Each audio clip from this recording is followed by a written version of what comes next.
Salut à tous, on se retrouve pour cette première semaine de picking.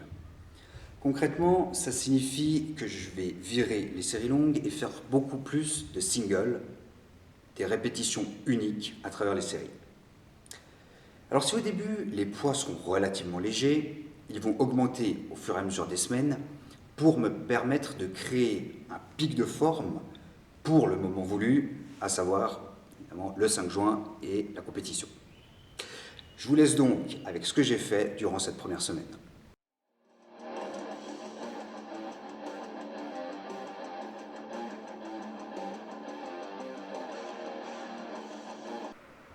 Je commence cette semaine par un SBD. Aujourd'hui, la variante au squat est un squat posé. C'est-à-dire que quand vous descendez, vous marquez une pause en bas du mouvement. Ça permet de supprimer le rebond et ça demande donc de produire plus de force à la remontée. Donc, vous vous doutez bien que quand vous levez 120 kg avec une pause, les 135, 140 kg avec le rebond paraîtront beaucoup plus faciles. Rebond qui est utilisé et autorisé en compétition, je le rappelle. Donc là, vous voyez la barre à 130 kg, l'objectif du jour, et elle monte vraiment, vraiment bien. C'est le début de bloc, on est d'accord, mais c'est toujours bon de commencer comme ça. J'enchaîne avec le développé couché. Je vous ai filmé la manière dont je me positionne sur le banc pour vous montrer à quel point il est important de resserrer les omoplates sur cet exercice. Souvent, on entend les gens se plaindre de douleurs aux épaules sur le mouvement, et ça vient principalement du fait que les omoplates ne sont pas assez resserrées. Donc, quand elles ne sont pas assez resserrées, ça permet aux épaules de partir dans tous les sens en mode calamar, et ça favorise grandement les blessures. Donc là, on arrive au top 7 du jour, à 110 kg, et vous pouvez voir que la barre monte vraiment, vraiment bien. J'arrive à rester stable justement grâce à ce positionnement, ce qui permet d'éviter les mouvements parasites et de développer la force qu'il faut sur le développé couché. Au final, on ne dirait pas comme ça, mais c'est un exercice qui est beaucoup plus technique que ce qu'on imagine à première vue. Je me finis avec des séries à 102,5 et je vais pouvoir passer à la suite. Je finis la séance avec du Hals Deadlift. C'est une variante qui se fait en deux temps. Une première montée au genou avant de redescendre la barre, puis de la remonter comme une répétition normale. Vous pouvez constater que j'essaye d'être le plus explosif possible sur toutes les répétitions. Parce qu'en fait, plus vous êtes explosif, plus vous réussissez à lever rapidement la barre depuis le sol, plus ce sera facile de la verrouiller au sommet. Alors pour le moment, il y a 155 kg, ça bouge bien. À voir comment ça évolue au fur et à mesure des semaines.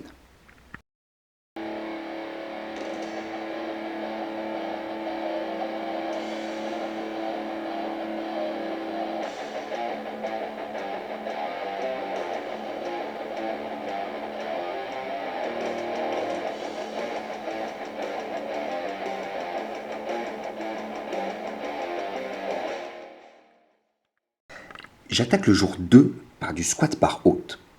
Alors si je devais donner les différences qu'il y a entre le barre haute et le barre basse, il y aurait plusieurs choses à dire. Premièrement, la position de la barre.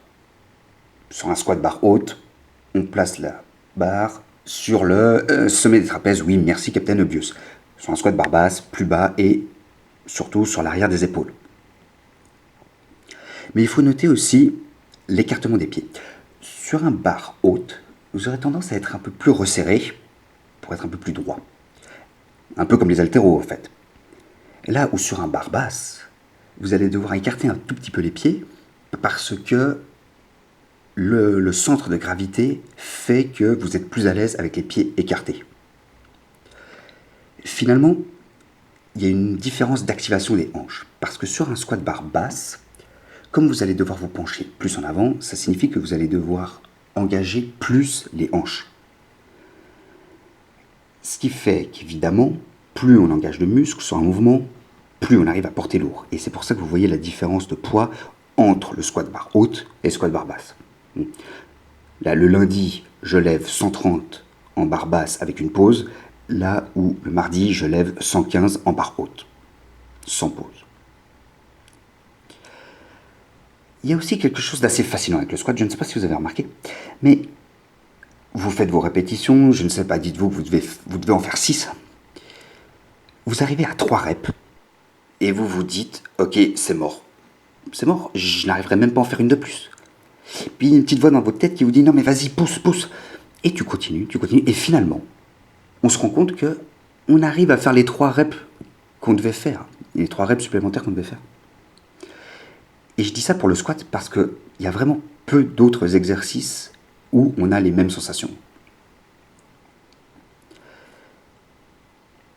J'enchaîne avec du développé couché, comme le lundi. Et vous vous rappelez ce que je disais avec les omoplates? Et ben là, on est pile dedans. Je fais le développé couché en tempo sur le jour 2, c'est-à-dire que je vais descendre en 3 secondes, faire une pause de 2 secondes sur le torse, puis repousser la barre normalement. Et durant tout cet exercice, le but va être de rester le plus stable possible, le plus fort et gainé possible, notamment au niveau des omoplates, pour réussir à éliminer tous ces mouvements parasites. Vous voyez que je fais un petit mouvement après la première répétition, tout ça pour me repositionner correctement.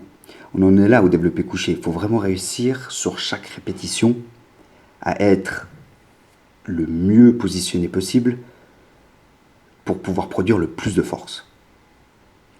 Voyez. Donc déjà, comme je me positionne sur le banc, essayer d'enfoncer les omoplates le plus possible, cambrer, même si j'ai une toute petite cambrure en comparaison d'autres powerlifters, et ensuite descendre. Vous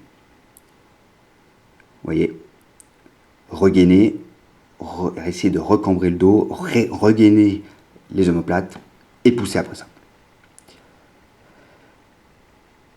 Je finis avec les tractions, des répétitions à 30 kg de lest. Et franchement, ne faites pas comme moi. C'est-à-dire que avant cet exercice, enfin avant cette séance tout court, j'ai mangé un peu trop lourd. Ouais, j'ai mangé des carbonara en fait. Et du coup, notamment sur les tractions, ça a tendance à vous alourdir. On se sent pas hyper explosif. En fait, je me sentais un peu comme lui là. Ouais. Je me serais bien posé pour me reposer. Du coup, vous voyez que c'est un peu galère sur la fin des répétitions. Hein. Mais bon, au final, j'ai quand même réussi à aligner les séries de 8 et je suis vraiment content. Le plus dur sur cet exercice est vraiment de réussir à rester stable tout du long et d'éviter de partir d'avant en arrière. À voir ce que ça donne par la suite.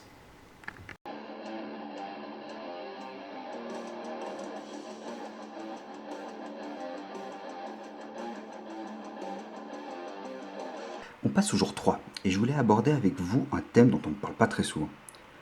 Vous savez, vous regardez ces vidéos et derrière la caméra on se dit que waouh, la trajectoire est magnifique, ça passe hyper bien, le poids monte tout seul. Sauf que des fois, le ressenti n'est pas du tout le même que le visuel. C'est ce qui m'est arrivé sur la première série à 102,5. D'ailleurs, c'est pour ça qu'à la fin, je tire une tête un peu bizarre. Parce que, au visuel, la barre monte très bien. Mais dans mon corps, j'ai senti que la trajectoire sur la première répétition était mauvaise. Et voilà le thème que je voulais aborder. Des fois, que ça soit la trajectoire ou la technique, ne sera pas parfaite. Mais ça arrive. Ça arrive. Il ne faut pas s'énerver, il ne faut pas rester coincé dessus. Et soyez même heureux en fait d'avoir réussi à lever ce que vous devez lever malgré la mauvaise technique. Je ne dis évidemment pas qu'il faut faire exprès d'avoir une mauvaise technique, mais des fois, ça arrive. Quoi qu'on fasse, ça arrive. Et si ça passe quand même, eh ben tant mieux. Donc je finis la séance qui est vraiment tranquille pour le coup par des extensions à la poulie. Alors là, il y a 70 kg, mais bon, suivant les poulies, ça change du tout au tout. Donc ne vous fiez pas vraiment au poids sur cet exercice-là. Donc des séries de 10 pour finir une séance qui est somme toute assez tranquille avant de passer à du plus sérieux le jour suivant.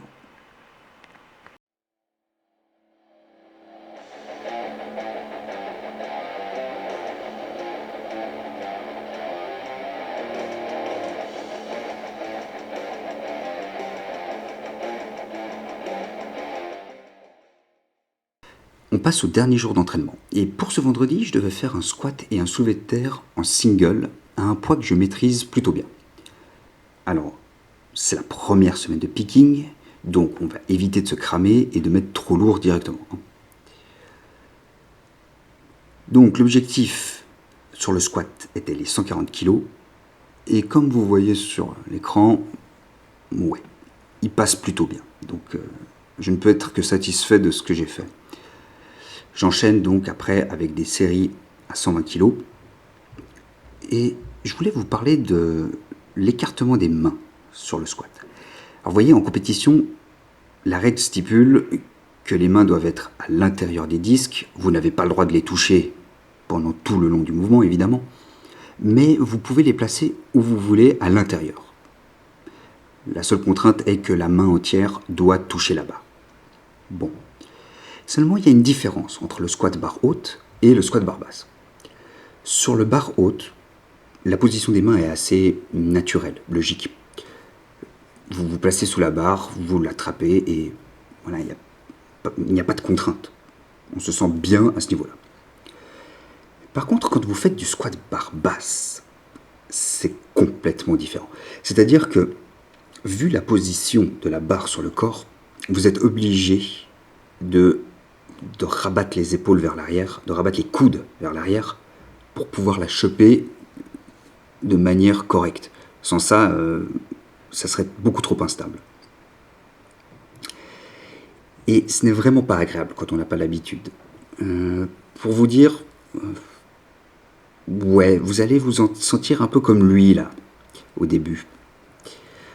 Alors après, c'est comme pour tout, on s'y habitue. Mais au début, ça pique un peu. Hein. Et je ne vous cache pas que si vous avez des tendinites sur les épaules, ce n'est pas un mouvement à faire. Hein, parce que ça va empêcher la bonne guérison et ça va juste rallonger la blessure. Voilà. Du coup, après ça, je suis passé au soulevé de terre. Donc, avec comme objectif, vous l'avez vu, les 170 kg.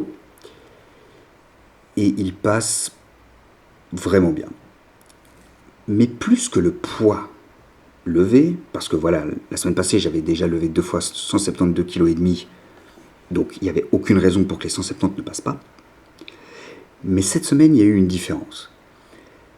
Dès l'échauffement, j'ai senti que la barre allait voler. Pas au niveau du poids, au niveau de la poigne. Vous voyez ? Donc là, il y a 150 kg à main nue. Je ferai les 2 dernières séries avec les sangles. Mais tout ça pour dire que même quand ça allait à peu près bien, entre guillemets, avant, je sentais les mains à l'échauffement. Dans les compétitions que j'ai faites, j'ai senti les mains à l'échauffement. Je sentais qu'il allait y avoir un problème, que ça allait s'arracher à un moment donné. Là, rien de tout ça. C'était juste génial. Et vraiment, c'est une des premières fois de ma vie où j'arrive à avoir cette sensation sur du soulevé de terre. Et ça change tout. Ça crée une confiance juste énorme. Et un plaisir aussi, parce que ça fait plaisir de savoir que voilà, on va réussir à lever sans s'arracher la peau. Donc, je vous ai filmé la dernière série, qui passe encore mieux que l'avant-dernière, ce qui est assez marrant. Et bah, vu comme c'est monté, hein, j'ai hâte de la suite. Et j'attends de voir ce que ça va donner. Donc, je vous dis à la prochaine. Passez un bon week-end.